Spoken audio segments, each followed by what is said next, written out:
2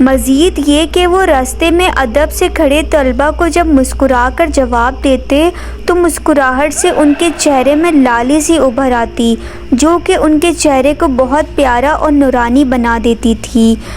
بس اس دن سے عہد عیان کی دنیا بدل گئی۔ اب وہ باقاعدگی سے بابا جی کے درس میں شرکت کرنے لگا۔ جلد ہی اس نے اپنا چہرہ سنت رسول صلی اللہ علیہ وسلم سے سجا لیا۔ خاندان والوں کی بڑھ چڑھ کر مخالفت کے باوجود یونیورسٹی کو خیر بات کہا اور دینی تعلیم حاصل کرنے لگا۔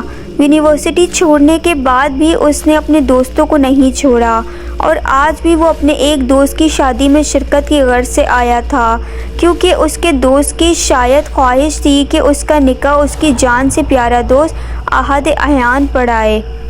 شادی میں شرکت اور دوستوں کو کافی وقت دینے کے بعد زاہد بابا جو ان کے ڈرائیور تھے ان کو چلنے کا اشارہ کیا۔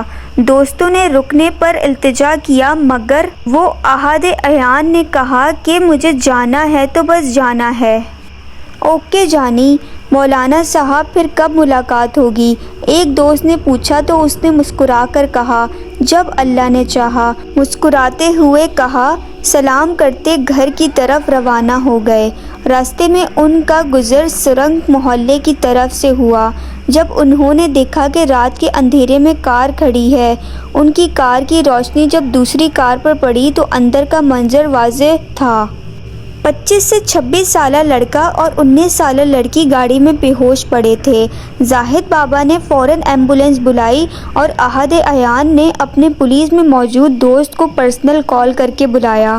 تھوڑی دیر بعد ایمبولینس والے انہیں گاڑی میں ڈال کر لے گئے۔ مولانا عہد عیان کے دوست انسپکٹر عمر بھی اپنی بائک پر سوار آ پہنچے تھے۔ لڑکے کا سیل فون نکال کر اس کے گھر والوں کو کال کی گئی۔ تھوڑی ہی دیر میں سب ہاسپٹل میں موجود تھے۔ کشف کی امی، ابو اور بھائی بھی آ گئے تھے۔ انسپکٹر عمر نے پرسنلی ہی سب سے پوچھ گچھ کی۔ مولانا عہد عیان کے کہنے پر انہوں نے رپورٹ درج نہیں کی تھی۔ وہ سب حیران تھے کہ ان کی گاڑی سرنگ محلے میں کیا کر رہی تھی۔ یہ تو اب ان کی ہوش میں آنے پر ہی پتہ چلنا تھا۔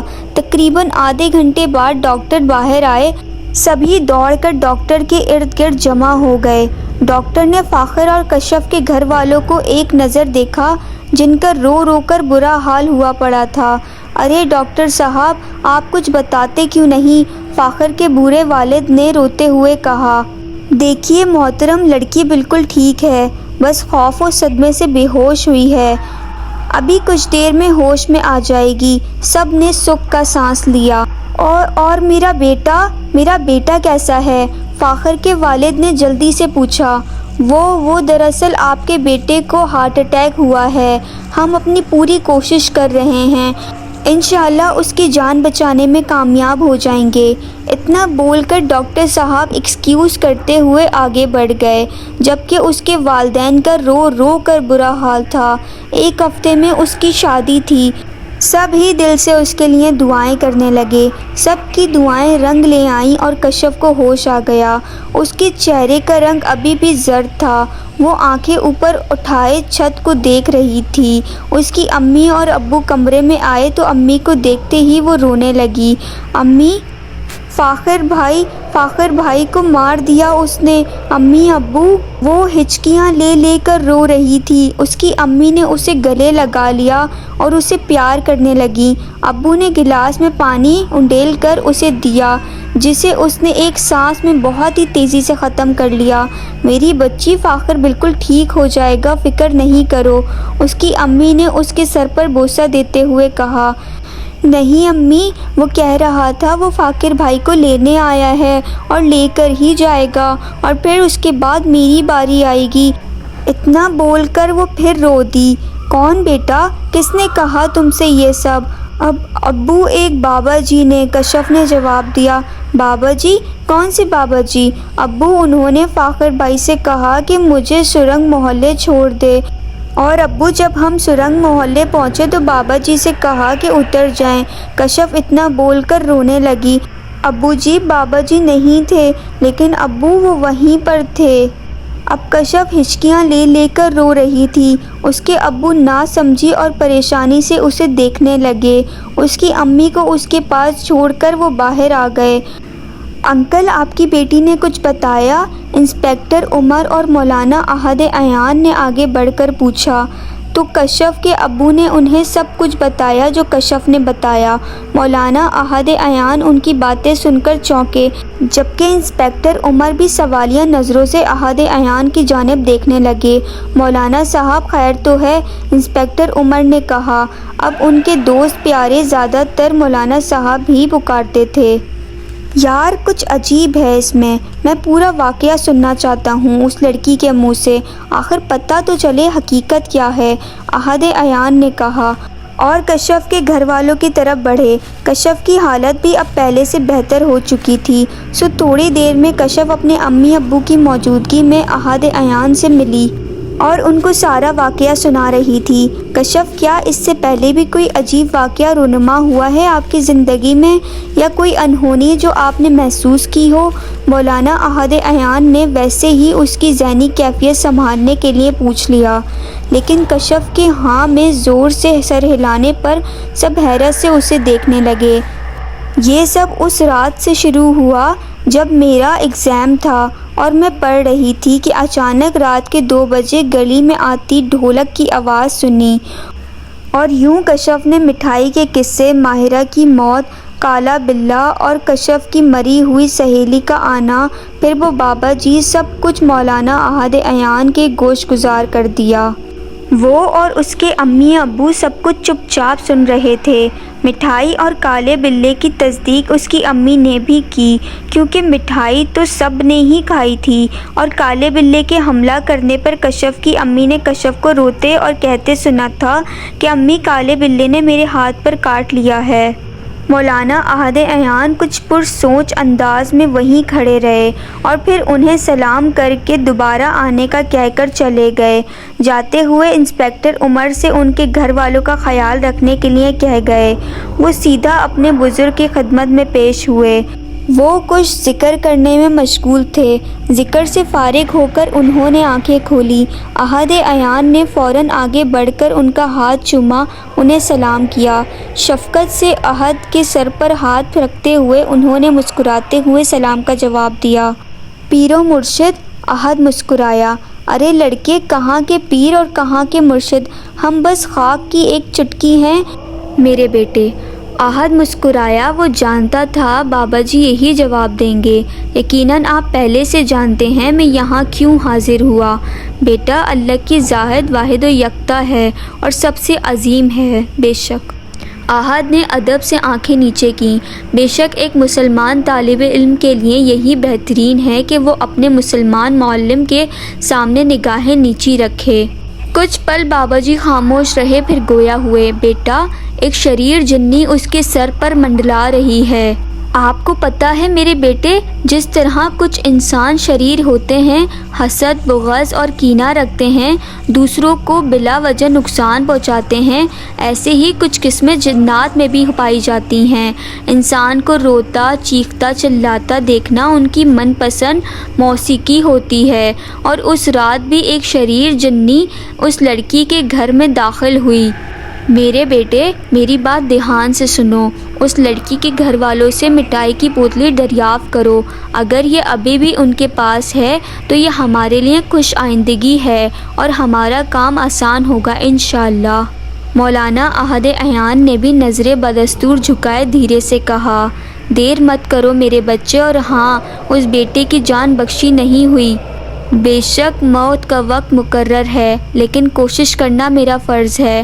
آپ کو میں کچھ کلمات سکھاتا ہوں، آپ یہ مریض کے پاس بیٹھ کر مسلسل پڑھو گے، اور ہاں، وہ جنی اس کی جان لینے دوبارہ آئے گی، اور یہ بھی ممکن ہے تب تک مریض ہوش میں آئے اور جنی کا اگلا وار سہ نہ پائے۔ آپ کو اسے مسلسل دلاسے دیتے رہنا ہے اور ان کلمات کو اپنے لبوں سے جدا مت کرنا۔ پڑھتے رہیے، آگے وہی ہوگا جو منظور خدا ہوگا۔ بلا شبہ جی بابا جی۔ احد عیان نے آگے بڑھ کر بابا جی کا ہاتھ چوما اور سلام کرتے ہوئے باہر چل دیے۔ فجر کی اذان کا وقت قریب آیا۔ ساری رات بھاگ دوڑ کی وجہ سے وہ تھک چکے تھے، لیکن کسی کی زندگی کا سوال تھا، اس لیے مولانا احد عیان جدوجہد میں مصروف تھے۔ اللہ اکبر، اللہ اکبر۔ جب وہ گاڑی پار کر کے ہسپتال میں داخل ہوئے تو فجر کی اذان ان کے کانوں میں پڑی۔ وہ سیدھا اندر کشف کے والد سے ملے۔ کیا دیکھتے ہیں کہ سبھی پریشان ہیں، رو رہے ہیں اور فاخر کی امی بے ہوش ہو چکی ہیں۔ انہیں جلدی ڈاکٹر کو چیک اپ کرانے کے لیے اندر لے جا رہے ہیں۔ مولانا صاحب ہماری مدد کریں، ہمارے بچے کو بچا لیں۔ فاخر کے والد احد عیان کو اندر آتے دیکھ کر گڑ گڑائے، استغفر اللہ، میرے محترم بزرگ، بے شک شفا دینے والی ذات اللہ تبارک و تعالیٰ کی ہے، انشاءاللہ ٹھیک ہو جائے گا، بگڑا کام ضرور بنے گا، آپ پریشان نہیں ہوں۔ انہیں دلاسا دے کر وہ کشف کے ابو سے پوٹلی کے متعلق پوچھنے لگے۔ کشف کے ابو نے اس کی امی سے پوچھا تو انہوں نے کہا کہ وہ اس قدر خوبصورت ملائم کپڑے سے بنی پوٹلی تھی کہ ان کا پھینکنے کا دل ہی نہیں کیا، اور وہ اب بھی گھر میں موجود ہے، کیونکہ کشف بہتر تھی اور وہ ویسے ہی ہسپتال والوں نے اسے ڈسچارج کر دیا تھا۔ تو کشف امی اور بھائی کے ساتھ گھر آ گئی اور اس کے ابو فاخر کے گھر والوں کے ساتھ ہسپتال میں ہی رک گئے۔ احد عیان بھی فجر کی نماز ادا کرنے چل دیے۔ کشف کے بھائی کو بھی ہدایت کی کہ وہ انہیں گھر چھوڑ کر پوٹلی لیے فوراً ہسپتال آ جائے۔ یہ کہہ کر وہ آگے بڑھے۔ اچانک کوئی اہم بات ذہن میں آتے ہی وہ پلٹے اور اس کے بھائی کو پکارا، سنو، کشف سے کہنا تنہا اوپر مت جائے۔ نماز سے فارغ ہو کر وہ آئے تو کیا دیکھتے ہیں کہ سب کے چہرے پریشانی اور غصے سے سرخ ہوئے ہیں۔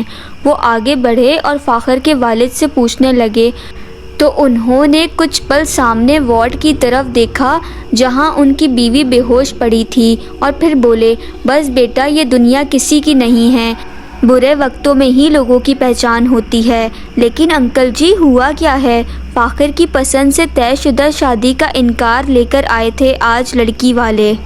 کہنے لگے تمہارے بیٹے پر سایہ ہے اور تمہارا بیٹا بیمار ہے، ہم اپنی بیٹی ایسی جگہ ہرگز نہیں بھی آئیں گے۔ میں اپنے بیٹے کی خاطر ان کے گھر گیا، اپنی ہونے والی بہو سے ملا، لیکن بیٹا سب کے تیور ہی بدلے ہوئے ہیں۔ اللہ بس میرے بچے کو زندگی اور عافیت دے دے۔ آمین، احد نے مختصر کہا۔ اتنے میں کشف کا بھائی بھی پوٹلی اٹھائے وہاں موجود تھا۔ وہ سوچ ہی رہا تھا کہ پہلے بابا جی کو یہ پوٹلی تھما دے، پھر وہ فاخر کے پاس بیٹھ کر کلمات پڑھے گا، لیکن کیا دیکھتا ہے کہ وہ لاٹھی اٹھائے اپنی ازلی مسکراہٹ کے ساتھ دھیرے دھیرے چلے آ رہے ہیں۔ وہ انہیں دیکھ کر بے اختیار مسکرایا اور آگے بڑھ کر ان کا ہاتھ تھام لیا۔ میرے بیٹے، آپ وہی کرو جو میں نے بتایا آپ کو، اور یہ پوٹلی مجھے دو، بلکہ رکو، مجھے پہلے مریض کے کمرے میں لے چلو۔ جی حضرت، احد عیان نے کہا اور ان کا ہاتھ تھامے فاخر کے کمرے میں چل دیا۔ فاخر بے سد لیٹا تھا، کوئی تاریں اس کے سینے سے جڑی اور قریب پڑی مشین سے جڑی تھی۔ ایک ہی رات میں اس کی آنکھوں کے گرد سیاہ حلقے چھانے لگے۔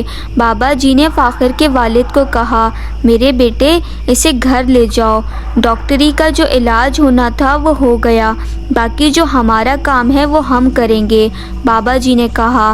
فاخر کی امی کو بھی عجیب چپ لگی ہوئی تھی۔ فاخر کے گھر والوں نے تھوڑی رکاوٹ ڈالنے کی کوشش کی، لیکن فاخر کے والد کی سختی سے حکم دینے پر وہ رضامند ہو گئے۔ جب فاخر کے والد نے کہا کہ ہم اپنی ذمہ داری پر سرٹیفکیٹ بنائیں گے اور فاخر کو گھر لے جائیں گے۔ ایک کمرے میں فاخر کو بیڈ پر لٹایا گیا اور بابا جی نے بیڈ کے سامنے ہی آگ کا انتظام کروایا اور احد عیان کو دروازے کے قریب فرش پر بیٹھنے کا اشارہ کیا۔ دروازہ بالکل بند تھا، کمرے میں صرف 3 لوگ تھے۔ بابا جی کچھ پڑھتے ہوئے اور پوٹلی پر پھونک مارتے جا رہے تھے۔ آخر کمرے کی ایک کھڑکی جو بیرونی طرف تھی اس کی روشنی پیدا ہوئی، اور اس قدر روشنی کے احد عیان کو اپنی آنکھوں کو بازو سے ڈھانپنا پڑا۔ تھوڑی ہی دیر میں روشنی غائب ہو گئی، ہر طرف خاموشی تھی، اور پھر اچانک ہی احد عیان کی نظریں پھٹی کی پھٹی رہ گئیں۔ سامنے ایک جن جس کے نہایت ہی خوبصورت لباس زیب تن کیا ہوا تھا، آنکھوں میں سرخی دوڑ رہی تھی، ماتھے پہ کوئی چمکتی تاج نما چیز رکھی تھی، اور ادب سے سلام کیا اور بیٹھ گیا، اور اپنی عجیب و غریب بھاری آواز میں بولا، محترم ابو دجانہ عثمانی صاحب، ایک بار پھر آپ سے ملنے کا شرف حاصل ہوا، الحمدللہ، لیکن جس طرح آپ نے غصے کا اظہار کرتے ہوئے مجھے بلایا، انشاءاللہ خیر ہوگی۔ کیا یہ تمہاری سلطنت کے کسی جن زادے کی شادی کی پوٹلی ہے؟ بابا جی نے پوٹلی کے سامنے اشارہ کرتے ہوئے کہا۔ جی میرے محترم، ایسا ہی ہے۔ یہ پوٹلی انسانی دنیا میں کیسے اور کیوں کر آئی، اس کے بارے میں نہیں جانتا۔ اس جن نے نظریں جھکائے اور ادب سے کہا، تم سب جانتے ہو۔ بابا جی نے گرج کر کہا، دراصل اگر آپ مجھے اپنے غضب کا شکار نہ کریں اور نرمی کا معاملہ فرمائیں تو میں آپ کی ہر ممکن کوشش کرنے کے لیے تیار ہوں۔ اس عالی شان لباس پہنے جن نے ڈرتے ہوئے کہا۔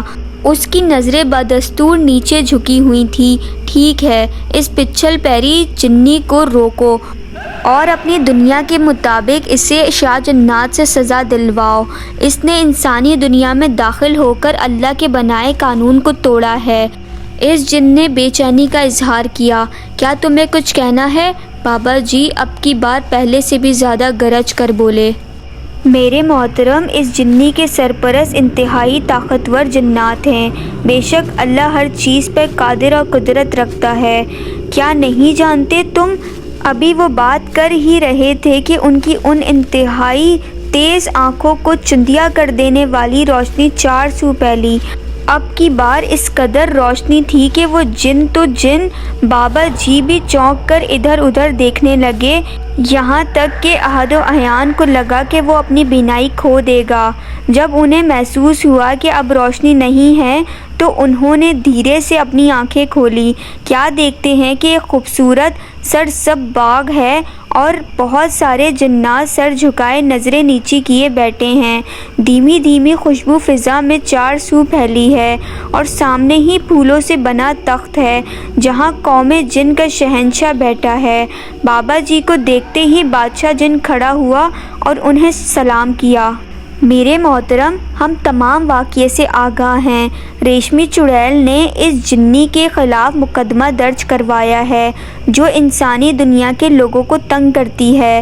دراصل ریشمی چڑیل وہی ہے جنہوں نے اس آدم زاد لڑکی کو مٹھائی کی پوٹلی دی۔ تھوڑی ہی دیر میں فضا سے بلند ہوتا ہوا دھواں نیچے کو آیا، اور جب دھند چھٹی تو ایک انتہائی کریا چہرے کی جنی جس کے ہاتھ آگ کے شعلوں سے بندھے تھے زمین پر پڑی تھی۔ اس کے آنے کی دیر تھی کہ اس کے سرپرست جن آ پہنچے اور آتے ہی مقابلہ کرنے لگے۔ بادشاہ جن کے وزیر سے کچھ دیر جادوئی مقابلہ جاری رہا اور جلد ہی وہ سب جل کر خاک ہو گئے۔ وہ جنی چلائی لیکن اس کے مقدمے کا فیصلہ بھی باقی تھا۔ بادشاہ جن نے محترم بابا سے معافی مانگی اور عہد کیا کہ آئندہ اس معاملے میں کوتاہی نہیں کرے گا۔ ایک جن آگے بڑھا اور بادشاہ جن کی تعظیم کرنے کے بعد بولا، آقا اس دن میری ہی بارات تھی جو میری ہونے والی بیوی کے رشتہ دار کی اچانک ناگہانی وفات سے ملتوی ہوئی۔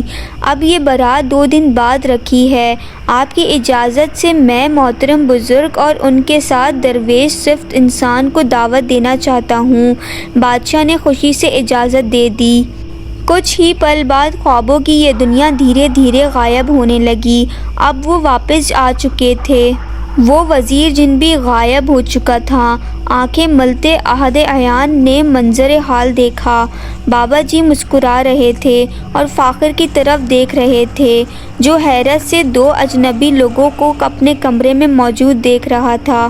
بابا جی نے کمرے کا دروازہ کھولنے کا اشارہ کیا۔ احد عیان نے آگے بڑھ کر دروازہ کھولا۔ باہر سب لوگ موجود تھے۔ کشف بھی اپنی امی اور بھائی کے ساتھ موجود تھی۔ ظہر کی اذان کا وقت ہونے والا تھا۔ بابا جی نے آگے بڑھ کر اس کے سر پہ ہاتھ رکھا اور اسے دعا دینے لگے۔ سبھی لوگ کمرے میں داخل ہو چکے تھے۔ سب کے چہرے روشنیوں سے سرشار تھے۔